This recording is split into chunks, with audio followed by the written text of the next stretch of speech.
Hello दोस्तों, स्वागत है आपका हमारे YouTube चैनल हानी वॉइस पर। माँ बाप अक्सर अनजान रहते हैं और उनके बच्चे ऐसे काम कर जाते हैं जिनके बारे में माँ बाप ने कभी सोचा भी नहीं होता। मेरा पति इस दुनिया से बहुत ही जल्दी चला गया। भगवान ने मुझे 2 बच्चे दिए थे, एक बेटा और एक बेटी। दोनों ही बहुत ही हसीन थे, बिल्कुल अपने बाप की तरह। मेरे ससुराल वालों ने ज़िंदगी भर मुझे तंग किया था। मैं उनके साथ जॉइंट फैमिली में रहती थी। उन्होंने मेरा जीना हराम करके रख रखा था, यहाँ तक कि मुझे साइको मरीज़ भी बना डाला था। मेरा पति इस दुनिया से गया तो मेरे दोनों बच्चे बहुत ही छोटे थे। बेटा 5 साल का था और बेटी 3 साल की। लेकिन मेरे ससुराल वाले मुझे अभी भी वापस जाने नहीं देना चाहते थे। उनका कहना था कि वो मेरी शादी मेरे पति के बड़े भाई से करवाएगी। सारी ज़िंदगी मैं अपने पति से कहती रही कि मुझे इस घर से निकालो, लेकिन वो खुद इस दुनिया से चला गया। वो भी जानता था कि मैं इस घर में बहुत ही ज़्यादा तंग थी। मैं तो ये सोच भी नहीं सकती थी कि मैं इसी घर में रह जाऊंगी। बेशक वो फिर से मेरी शादी करवाते, तब भी नहीं। मेरा जेठ एक अच्छा इंसान था। उसकी पत्नी भी इस दुनिया में नहीं थी और उसके बच्चे भी नहीं थे। अगर मेरी शादी उससे हो जाती तो शायद वो मेरे बच्चों का बाप बनकर उनको पालता और मुझे भी एक मर्द का सहारा मिल जाता। लेकिन मैं इस घर में रहना नहीं चाहती थी। मुझे अपने जेठ से कोई मसला नहीं था, वे बुरा आदमी नहीं था। लेकिन इस घर से निकलने के लिए मैं दिन रात तड़पती रही, अपने पति से झगड़े करती रही। यहाँ तक कि आखिरी बार जब हमारी लड़ाई हुई थी तो वे भी इसी बात पर कि इस घर से कब निकलेंगे, क्योंकि वे बार बार कहता था कि मैं तुम्हें यहाँ पर सारी ज़िंदगी नहीं रखूँगा। उसने मुझसे वादा किया था, पर वे वादा निभाए बिना ही इस दुनिया से चला गया। अब मुझे फिर से जीने का सहारा मिल रहा था, लेकिन इसी घर में रहकर सहारा तो क्या, अगर मुझे दुनिया भर के पैसे भी मिल जाते मैं तब भी यहाँ नहीं रहती। मेरे पति के देहांत के बाद कुछ महीने में अपने ससुराल में रही कि फ़ौरन से निकल जाना अजीब लगता है। वे लोग कहते कि भी पति को गए हुए 2 हफ्ते नहीं हुए और ये जा रही है। लेकिन जब कुछ वक्त गुजर गया तो मैं वहाँ से जाने की तैयारी करने लगी कि अचानक मेरा जेठ कमरे में आया और उसने कहा कि ये लोग तुम्हें जाने नहीं देंगे, क्योंकि इन लोगों ने तुम्हारे साथ ज़िद बना ली है। मेरी माँ बहुत ज़िद्दी औरत है, मैं तुम्हारी मदद करता हूँ यहाँ से निकलने में। मैंने कहा, तुम भी तो इसी ख़ानदान के हो, तो फिर मेरी मदद क्यों करोगे? उसका कहना था कि मैं अपने भाई से बहुत मोहब्बत करता था, उसके इस दुनिया से जाने की उम्र नहीं थी। तुम और तुम्हारे बच्चे मेरे भाई की निशानी हैं। मैं तुम दोनों की मदद ज़रूर करूँगा। मैं अपने जेठ की मदद से इस घर से निकल गई, लेकिन मैंने सुना था कि मेरी सास ने सारे ख़ानदान में मुझे बद किरदार साबित कर दिया था। यहाँ तक भी कहा था कि जब ये मेरे बेटे के साथ थी तो ये उसके साथ बहुत ही बदतमीज़ी करती थी। मेरा बेटा इसकी वजह से इस दुनिया से गया है। उसने खुदकुशी की है। उसने यहाँ तक भी कहा था कि ये मेरे बड़े बेटे से शादी नहीं करना चाहती थी, क्योंकि उसने कोई लड़का पटा रखा है और ये घर से भाग गई है। मैंने अपने पति से मोहब्बत की शादी की थी और इस मोहब्बत की शादी ने मुझे खुद बदनामी और रुसवाई के सिवा कुछ नहीं मिला था। मैं एक मानसिक रोगी बन गई थी और अपनी औलाद पर बहुत ही ज़्यादा सख्ती करने लगी। इस बात को 15 साल गुजर गए। आज मेरी बेटी 18 साल की और मेरा बेटा 20 साल का हो गया। हम लोग एक छोटे से घर में रहते हैं। मेरी बेटी घर में बच्चों को ट्यूशन पढ़ाती है और मेरा बेटा एक कॉल सेंटर में काम करता है। मैं भी घर में कपड़े सीती हूँ और आम लोग हैं। हम लोग आम लोग हैं और हमारा गुजारा आराम से हो रहा है। पुराने दिनों को याद करके अक्सर मेरा ब्लड प्रेशर बढ़ जाता है, लेकिन फिर मैं खुद पर काबू पा लेती हूँ। औरत को जब उसकी मर्ज़ी के बिना कई माहौल में रखा जाता है तो वे पागल नहीं होती तो और क्या होती है। और जब मुझे लगने लगा कि जब वहाँ से निकल जाए तो मेरा पति ही इस दुनिया से चला गया, उसके बिना मैंने जो साल गुजारे थे आसानी से नहीं गुजरे थे। ऐसा लगता था कि ज़िंदगी ज़ीरो से शुरू हुई थी। 15 साल लग गए फिर से अपने पैरों पर खड़ा होने के लिए। मेरा नाम शीलम है और मेरी बेटी का नाम किरण है और मेरे बेटे का नाम आनंद है। किरण और आनंद में बहुत ही ज़्यादा मोहब्बत थी। बचपन से ही उन दोनों में अपने रिश्तेदारों नहीं देखे थे। मेरा तो इस दुनिया में कोई था ही नहीं और उसके बाप के ख़ानदान वाले तो वैसे ही बहुत ही जालिम थे। जब मैं इन दोनों को इस घर से लेकर निकली, उसके बाद हमने इन 15 सालों में अकेले ही रहे थे। मैं मोहल्ले में भी किसी से ज़्यादा आना जाना नहीं रखती थी, ना इन्हें बाहर खेलने जाने देती थी।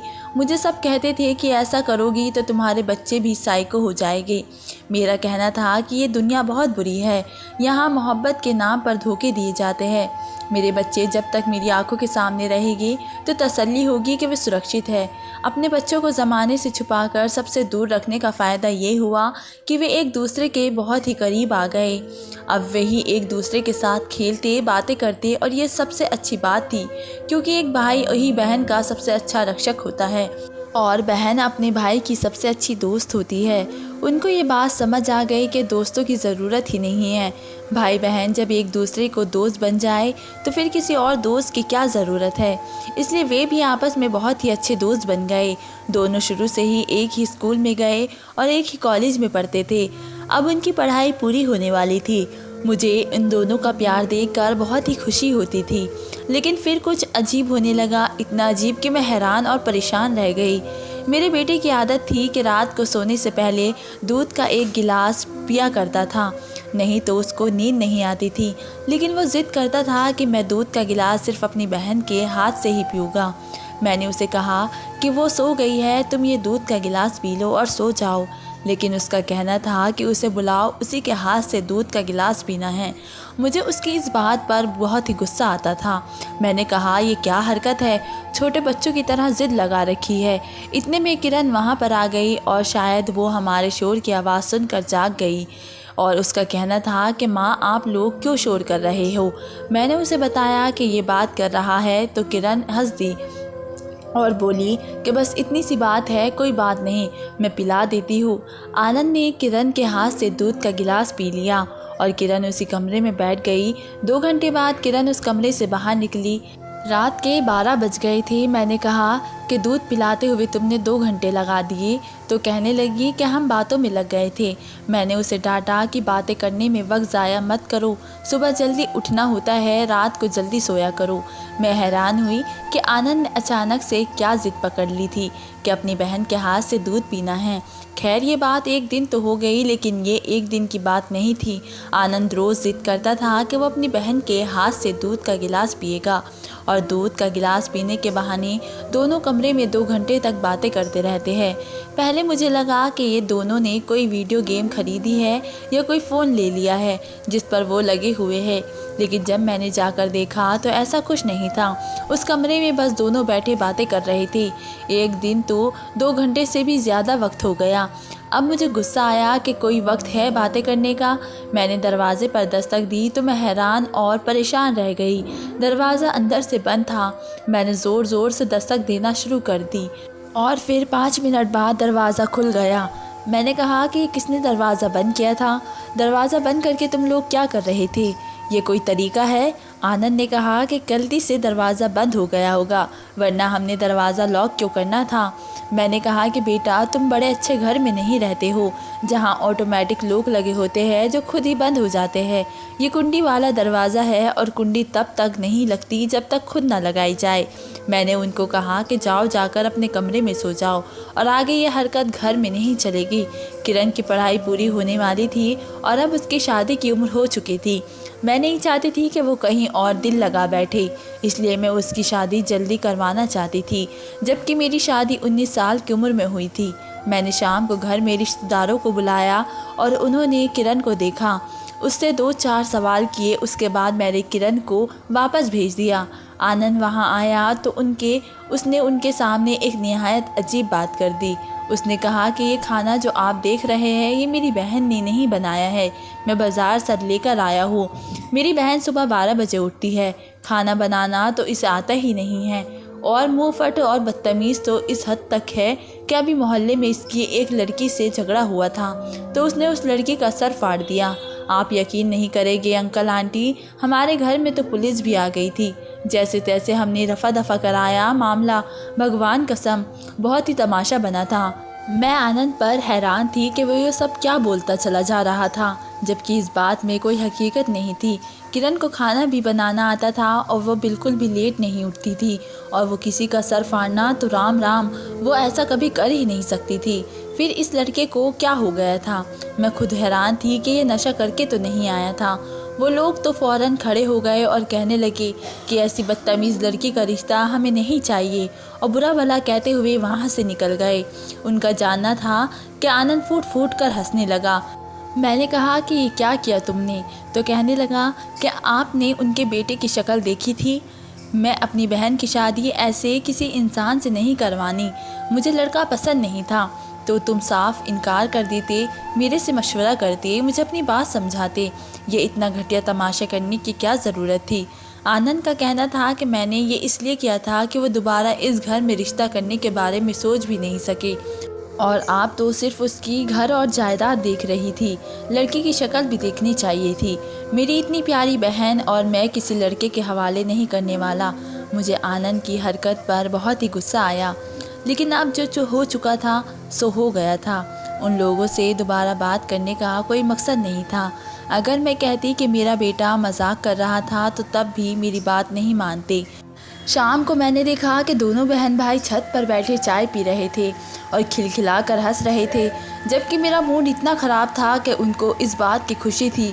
एक दिन घर की सफाई करते वक्त मुझे एक कागज़ मिला जिस पर क्या लिखा था वो पढ़कर मैं हैरान रह गई। उस पर लिखा था कि किरण की तबीयत ख़राब है, इसलिए उससे 2 दिन की छुट्टी चाहिए। ये एप्लीकेशन किरण की माँ ने अपनी तरफ से लिखी थी, यानी मैंने। और तो और इस एप्लीकेशन के नीचे मेरे साइन भी किए गए थे, जो बिल्कुल मेरे ही साइन थे। पर मैंने तो ये एप्लीकेशन नहीं लिखी थी और ना ही मैंने साइन किया था। मैंने तारीख देखी तो ये 4 दिन पहले की बात थी, लेकिन 4 दिन पहले तो किरण कॉलेज गई थी। फिर उसने छुट्टी क्यों ली? और अगर उसने छुट्टी ली तो फिर वो घर से कॉलेज नहीं गई तो कहाँ गई? मैंने वो एप्लीकेशन अपने पास रख ली और शाम को दोनों बहन भाइयों को बुलाया। कमरे का माहौल अदालत सा बन गया था, लेकिन उनका यही हाल था। मैंने वो एप्लीकेशन दोनों के सामने रखी और पूछा कि ये सब क्या है, और कहाँ गई थी तुम 2 दिन की छुट्टी लेकर? क्या कर रही थी 2 दिन तक? हिम्मत कैसे हुई तुम्हारी झूठ बोलने की, वो भी मेरे नाम से? और मेरे साइन करने तुम्हें कहाँ से आ गए? क्या कर रहे हो तुम दोनों? दोनों सिर झुका कर बैठे थे, क्योंकि उनको पता था कि उनकी चोरी पकड़ ली गई है, इसलिए उनके पास बोलने को कुछ भी नहीं था। मुझे गुस्सा आ गया और मैंने कहा, जो कुछ भी किया है 2 दिनों में सच सच बताओ, नहीं तो तुम दोनों को ठीक करके रख दूंगी, तुम्हारा 2 हफ्ते तक खर्चा बंद कर दूंगी। किरण तो कोई जवाब नहीं दे रही थी, लेकिन आनंद बोला, हमने 2 दिन की छुट्टी ली थी और हम एक दिन फिल्म देखने गए थे और दूसरे दिन शॉपिंग करने। मैंने कहा, ये क्या हरकत है तुम दोनों की? रविवार को फिल्म देखने और आनंद शॉपिंग करने नहीं जा सकते? आनंद ने कहा, हमारा दिल कर रहा था इसलिए हम चले गए। मुझे तो ये बात बिल्कुल समझ ही नहीं आ रही थी कि उन्हें सिर्फ फिल्म और शॉपिंग के लिए झूठ बोलना पड़ा। मैंने उनसे पूछा, तुम लोग क्या कर रहे हो? मुझे साफ साफ बता दो, और क्या पका रहे हो आपस में? लेकिन उन्होंने कहा, ऐसी ही बात है, बस मेरा दिल कर रहा था इसलिए हमने छुट्टी ली और हम लोग सैर करने चले गए। मैंने कहा, मैं इनको ज़्यादा कहीं जाने नहीं देती थी, ना ही हमारे पास इतने पैसे होते थे, लेकिन इसका मतलब ये तो नहीं था कि झूठ बोलकर घर से निकल जाए। और इतना बड़ा झूठ बोला, दोनों ने आपस में मिलकर और झूठ बोला था। कल को कुछ और भी कर सकते थे। इन्हें पता चल गया था कि हम एक साथ मिलकर कुछ भी कर सकते हैं, तो फिर ये तो कल को धोखा भी देते, चोरी भी करते। इन दोनों का रवैया मुझे बिल्कुल भी समझ नहीं आ रहा था। कभी एक दूसरे के साथ फिल्म देखने चले जाते, तो कभी शॉपिंग करने, कभी आपस में 4 घंटे तक बातें करते रहते। इतनी भी क्या मोहब्बत थी कि इन दोनों को एक दूसरे के अलावा कुछ दिखाई ही नहीं दे रहा था। इस बीच मैंने अपनी बेटी के लिए एक और रिश्ता देखा और अपने बेटे से कहा, अगर तुमको इस दफ़ा रिश्ता पसंद ना आए तो तुम मुझे अकेले में कहना, मैं तुमसे बात करूँगी और हम इनकार कर देंगे, लेकिन उनके सामने आकर कोई तमाशा मत करना, क्योंकि इस तरह तुम नहीं जानते कि तुम अपनी बहन की कितनी बदनामी कर रहे हो। इस तरह तुम्हारी बहन के रिश्ते आना बंद हो जाएगी। तब आनंद ने एक निहायत अजीब बात की। उसने कहा, उससे रिश्ते की ज़रूरत नहीं है। मैंने उससे कहा, तुम्हारा इस बात से क्या मतलब है कि रिश्ते की ज़रूरत नहीं है? तो कहने लगा, कोई मतलब नहीं है, बस यूँ ही मेरे मुंह से निकल गया, ऐसी कोई बात नहीं है। वे घबराया हुआ था और मैं तो इन दोनों से परेशान हो गई थी। पता नहीं ये क्या करते थे, क्या सोचते थे। क्या ये मेरी वजह से हुआ था कि मैंने इनको घर में कैद करके ऐसा बना दिया था? इस बार किरण के लिए जो रिश्ता आया था उसमें कोई गलती निकाल ही नहीं सकता था। लड़की की उम्र भी ठीक थी, शक्ल सूरत भी बहुत ही अच्छा था। उसके माँ बाप भी बहुत ही अच्छे लग रहे थे। उसके माँ बाप दोनों ही कॉलेज से प्रिंसिपल रिटायर हुए थे। लड़का डॉक्टर था, शक्ल सूरत का बहुत खूबसूरत था, निहायत ही हसीन आदमी था और किरण से ज़्यादा बड़ा भी नहीं था। और उन लोगों को किरण भी पसंद आ गई क्योंकि वे भी बहुत ही खूबसूरत थी। मैंने आनंद की तरफ देखा, अब कोई गलती निकाल कर तो दिखाए। उसके चेहरे से बहुत ही परेशान लग रहा था। उन्होंने कहा, हमें तो आपकी बेटी बहुत ही पसंद आ गई है और हम जल्दी से जल्दी सगाई की रस्म करना चाहते हैं। विदाई आपकी बेटी के पेपर्स के बाद करवा लेंगे। मुझे उनकी ये बात बहुत पसंद आई। उन्होंने कहा, आप रविवार वाले दिन हमारे घर आ जाइए और हमारा घर देख लीजिए, बाकी बातें वहाँ बैठकर करेंगे और शादी की तारीख भी फाइनल कर लेंगे। मुझे ये बात बहुत ही पसंद आई कि उन्होंने हमें अपने घर आने का भी कहा था। मैंने कहा, ठीक है, रविवार को हम आ जाएंगे। जब वे लोग गए तो साथ ही आनंद ने कहा, हम रिश्ता यहाँ नहीं करेंगे। मैंने उसे हैरानी से देखा और जैसे वे किसी और दुनिया की बातें कर रहा था। मैंने कहा, क्यों नहीं करेंगे? क्या खराबी है रिश्तों में? ऐसे रिश्ते तो नसीब वालों को मिलते हैं। शुक्र करो कि तुम्हारी बहन के नसीब जाग उठे हैं। मैं तो उसका रिश्ता इसी घर में करूँगी, वे भी जल्दी से जल्दी। कहीं ऐसा ना हो कि हाथ से निकल जाए। वे लोग अमीर और पढ़े लिखे लोग थे, साथ ही खुले दिमाग के भी थे। मुझे उनकी ये बात बहुत ही अच्छी लगी। उनका कहना था कि रविवार वाले दिन आप अपनी बेटी को भी साथ ले आइए, दोनों बच्चे आपस में थोड़ी बातचीत करेंगे क्योंकि उन्होंने ज़िंदगी साथ गुजारनी है। मुझे उनका ये रवैया बहुत ही पसंद आया क्योंकि मेरे ससुराल वाले बहुत तंग दिमाग के थे और उनकी तंग नज़रों से मेरा दम घुटता था। मैंने तो आनंद और किरण दोनों से कह दिया था, बस अब रिश्ता यहीं पर होगा। दोनों इस बात पर खामोश हो गए। मैंने इस खामोशी को हाँ समझा क्योंकि खामोशी का मतलब ही होता है हाँ। मैंने उनका घर जाने की तैयारी कर ली और मैंने किरण के लिए एक अच्छा सा सूट लिया, कपड़े भी निकाले और उन्हें इस्त्री किए। लेकिन रविवार वाले दिन जब हमें उनके घर जाने के लिए निकलना था तो ना तो घर में आनंद था और ना ही किरण। दोनों घर से ये कहकर निकले थे कि कोई अच्छा सा जूता खरीदना है, लेकिन इस बात को 4 घंटे हो गए थे और वे अब तक वापस नहीं आए थे। उन लोगों ने हमें चाय पर बुलाया था और चाय का वक्त निकलता जा रहा था। अगर हम देर से जाते तो ये क्या समझते, इज्जत और बेइज्जती का मामला था।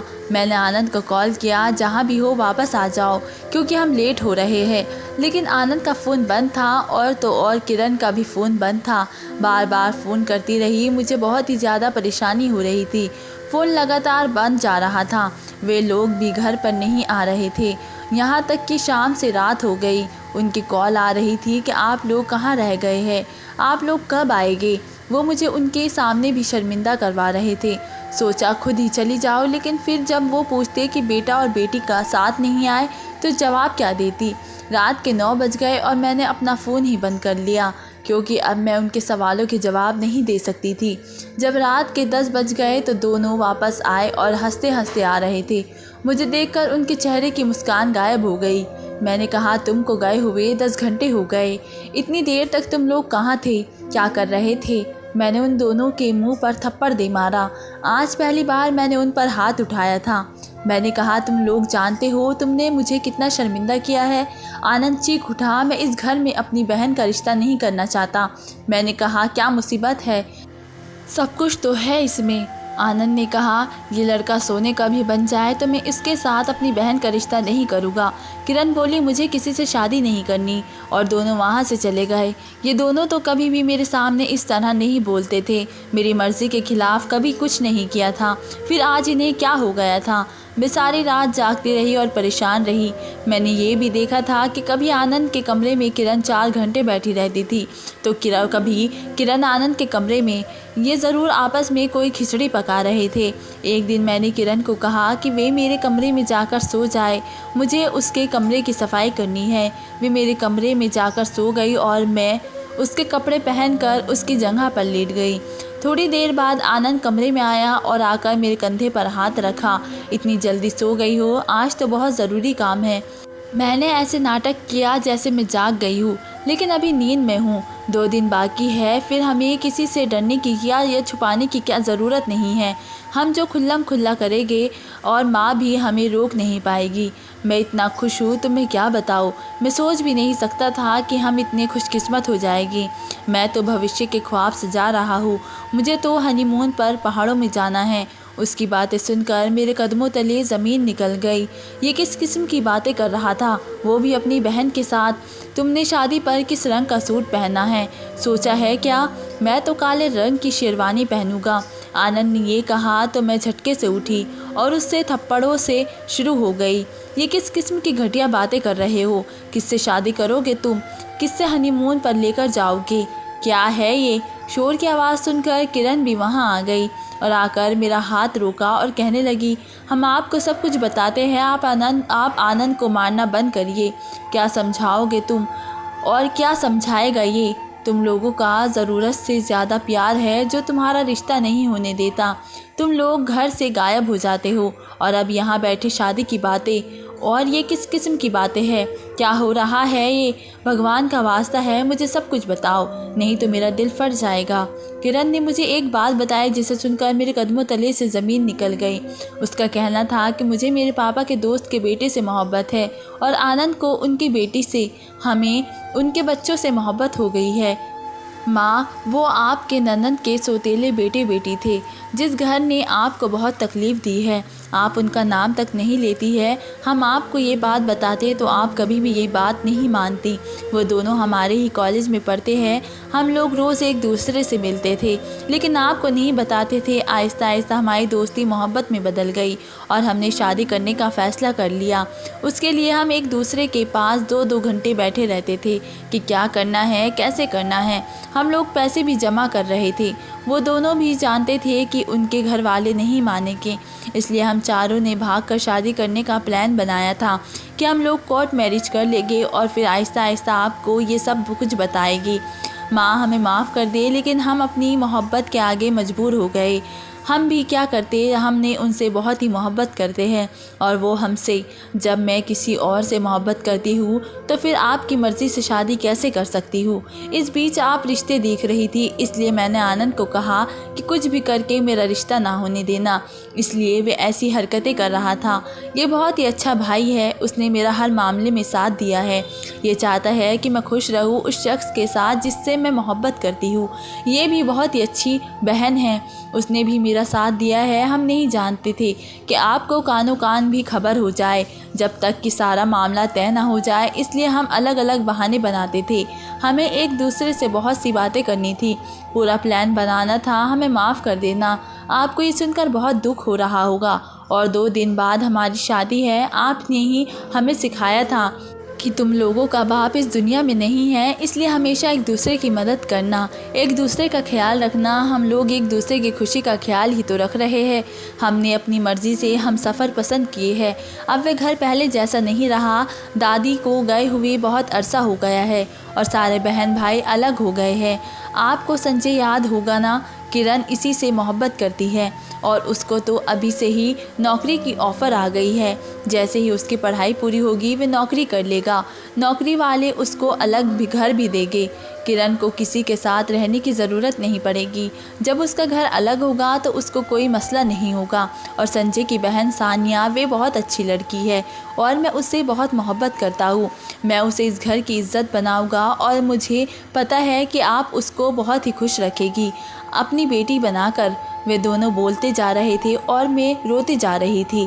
ये तो सच था कि अगर वे लोग मुझे ये सब बताते तो मैं कभी भी हाँ नहीं करती और इस घर से उनका कोई ताल्लुक़ जोड़ने नहीं देती। लेकिन शायद सही कहते हैं कि आप जो नहीं चाहते वही आपके साथ हो जाता है। मैं उन्हें इस घर और इस घर के लोगों से बहुत दूर रखना चाहती थी, लेकिन ये इसी घर से नाता जोड़ना चाहते थे। उनका मोहब्बत हुई थी तो इसी घर के बच्चों से हुई। मैं एक तरफ अपना सर पकड़ कर बैठ गई क्योंकि मुझे समझ नहीं आ रहा था कि मैं क्या फ़ैसला करूं। वे दोनों मेरे कदमों में बैठ गए। उनकी आंखों से आंसू थे और उन्होंने मुझे मेरे पैरों को पकड़ लिया और कहा, भगवान के लिए मान जाओ, हमारी खुशी में शामिल हो जाओ। उन दोनों के बिना खुश नहीं रह सकते। अगर आप चाहते हैं तो हम अभी आपसे वादा करते हैं कि जहां आप कहेंगे हम वहां पर शादी करेंगे। लेकिन हम खुश नहीं रहेंगे। मैंने दोनों के मुंह पर एक थप्पड़ रसीद कर दिया और कहा, तुम लोगों को क्या लगता है कि मुझे तुम दोनों की खुशी की परवाह नहीं है? तुम दोनों के खातिर ही तो मैं इस घर से निकली थी। तुम दोनों के लिए ही तो मैंने दूसरी शादी नहीं की, जबकि मेरी उम्र सिर्फ 25 साल थी। सारी ज़िंदगी तुम दोनों के लिए मशीन चला चला कर तुम्हारे लिए रोज़ी कमाती रही, तो अब क्या तुम्हारी खुशी के लिए मैं अपनी इज्जत कुर्बान नहीं कर सकती? उनके माँ बाप को कहो कि आकर मेरे से बात करे, सारे मामले मेरे साथ तय करे और मैं तुम लोगों की शादी इंसानों की तरह करवा दूँगी। कोई कोर्ट मैरिज करने की ज़रूरत नहीं है। वे दोनों रोते हुए मेरे गले लग गए। मैंने उनको प्यार किया, और जिस औरत ने सारी ज़िंदगी अपनी औलाद के लिए कुर्बानियाँ दी है, क्या वे उनके लिए अपनी इज्जत कुर्बान नहीं कर सकती थी? और जिस ननद ने की बात हो रही थी, वह हमेशा मेरे साथ अच्छी रही थी। वे कभी भी मेरे साथ बदतमीज़ी नहीं करती थी। वे हमारे घर आई और तमीज़ से मुझसे मेरे बच्चों का हाथ मांगा। मैंने भी हाँ कर दी और फिर एक ही दिन पर अपने बेटे और बेटी को विदा किया और अपनी बहू को घर ले आई। अब वे दोनों बहुत खुश हैं और अपनी ज़िंदगी आराम से जी रहे हैं। मैं भी खुश हूँ। जिस लड़की के साथ मेरे बेटे की शादी हुई थी, वे मेरी ननद की सौतेली बेटी थी, लेकिन उसने उसे हमेशा अपनी बेटी की तरह ही पाला था और कुछ साल तक तो मुझे भी पता नहीं था कि उसकी सौतेली बेटी है। दरअसल उसके बच्चे नहीं हो सकते थे, इसलिए उसने 2 बच्चों को गोद लिया था, लेकिन हमें कभी नहीं बताया था। मेरी सास कहती थी कि उसके अपने बच्चे हैं, क्योंकि वे अपनी बेटी पर कोई बात नहीं आने देना चाहती थी। पर अब तो मेरी सास भी इस दुनिया से जा चुकी थी और वही औरत सारी चीज़ों की जड़ थी। उसी ने सबको एक दूसरे के खिलाफ भड़काया हुआ था। अब वे घर मेरी बहू का मायका और मेरे बेटे का ससुराल बन चुका था, इसलिए मुझे उन लोगों से कोई मसला नहीं था। और जब मैं वहाँ पर गई तो उन लोगों ने मेरी बहुत ही इज्जत की। मेरे साथ ऐसे पेश आए जैसे हमेशा से ही मुझसे मोहब्बत करते थे और मुझसे दूर होकर बड़े परेशान थे। मैंने अपने जेठ को भी देखा था, जिसने इस घर से निकालने में मेरी मदद की थी, और इस बेचारे की भी आज तक शादी नहीं हुई थी। जब हमारे बच्चों की शादी को 2-3 महीने गुजर गए तो ये बात सामने आई कि मेरी शादी मेरे जेठ के साथ करवा दी जाए और अब मुझे शादी कर लेनी चाहिए, क्योंकि मैं बहुत ही कम उम्र थी जब मेरा पति इस दुनिया से गया और 15 साल गुजर जाने के बाद भी अभी मेरी उम्र 40 साल भी नहीं हुई थी। मेरा जेठ भी अकेला रहकर परेशान हो गया था। बीमार होता तो कोई उसका ख्याल रखने वाला नहीं था। सब घर वालों ने कहा कि अब तुम्हें शादी कर लेनी चाहिए। लोग इस बात पर भी बातें कर रहे थे तो 15 साल पहले कर लेती, लेकिन हर काम का एक वक्त होता है। कभी कभी भगवान ने ये पहले से ही लिखा होता है कि कौन सा काम किस वक्त पर होना है, हम उसमें दखल अंदाजी नहीं कर सकते। मैंने पहले भी बड़े आराम से इनकार किया था, लेकिन अब मेरे अंदर भी इनकार करने की हिम्मत नहीं थी। मेरे बच्चों की तो शादी हो गई और मैं फिर से अपनी सास की तरह अपने बेटे और बहू के सर पर सवार नहीं होना चाहती थी, इसलिए सोचा कि अपनी ज़िंदगी बना लेती हूँ। जवानी में शादी और बुढ़ापे में शादी करने के फ़ैसले में बड़ा फ़र्क होता है।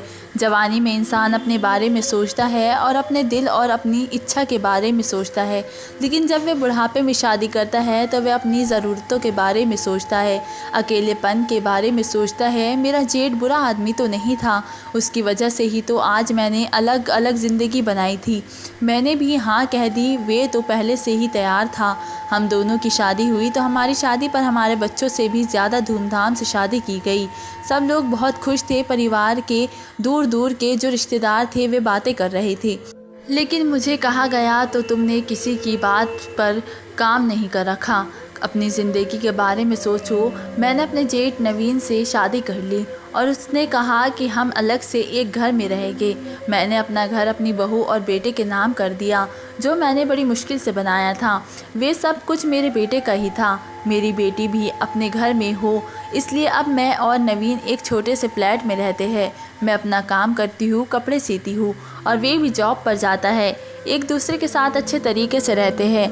कभी कभी बच्चे मिलने आ जाते हैं तो घर में अच्छा सा खाना बना लेते हैं। पूरा दिन एक दूसरे के साथ अच्छा गुजर जाता है। कभी समुद्र के किनारे जाकर बैठ जाते हैं और सोचते हैं कि क्या पाया और क्या खोया, लेकिन ये है कि ज़िंदगी बड़ी खूबसूरत है। सब कुछ ठीक है, किसी चीज़ की कमी नहीं है। एक साथ रहते हैं, खुश रहते हैं। हमें कोई देखता है तो वे यही समझता है कि शायद हमारी शादी को 20 साल 25 साल हो गए, लेकिन हमारी शादी को अभी 4 महीने हुए हैं। लेकिन ये 4 महीने भी हमने एक दूसरे के साथ बड़े अच्छे तरीके से गुजारे हैं। वे कभी कभी अपनी पत्नी को याद करता है, यानी कि उसकी जो पहली पत्नी थी, और मैं भी अपने पति की बात कर लेती हूँ तो वे बुरा नहीं मानता और मुझे भी बुरा नहीं लगता जब वे अपनी पत्नी की कोई बात करता है। कभी बीमार होते हैं तो एक दूसरे का ख्याल तो कर लेते हैं, वरना तो ये सच है कि तन्हाई से बुरा कोई रोग नहीं होता। इंसान अकेला रह के बीमार हो जाता है, लेकिन अब हम दोनों को एक दूसरे का सहारा है और ज़िंदगी के जितने भी साल बाकी है वे एक साथ जीने हैं। अपने बेटे और बेटी की ज़िंदगी के साथ भी कुछ अच्छा ही कर दिया, और अपनी ज़िंदगी के साथ भी मुझे मानसिक रोग था, वे अकेलेपन का ही था, वे भी दूर हो गया और अब मैं खुश भी हूँ। आप लोगों को क्या लगता है कि मैंने जो बुढ़ापे में शादी करने का फ़ैसला किया कहीं बुरा तो नहीं किया? क्योंकि अभी भी कोई ना कोई बात कर देता है, लेकिन मेरे बेटे और बेटी के सामने अगर कोई बात करता है तो वे फ़ौरन कहते हैं कि आपको क्या मसला है, हमारी मर्ज़ी है, हमारी खुशी है। जब हमें कोई मसला नहीं है तो आप लोगों को भी नहीं होना चाहिए। दोस्तों, वीडियो कैसा लगा कमेंट करके ज़रूर बताएं। वीडियो को लाइक करें और चैनल को सब्सक्राइब ज़रूर करें। मिलते हैं एक ऐसी ही मोटिवेशनल कहानी के साथ, तब तक के लिए धन्यवाद।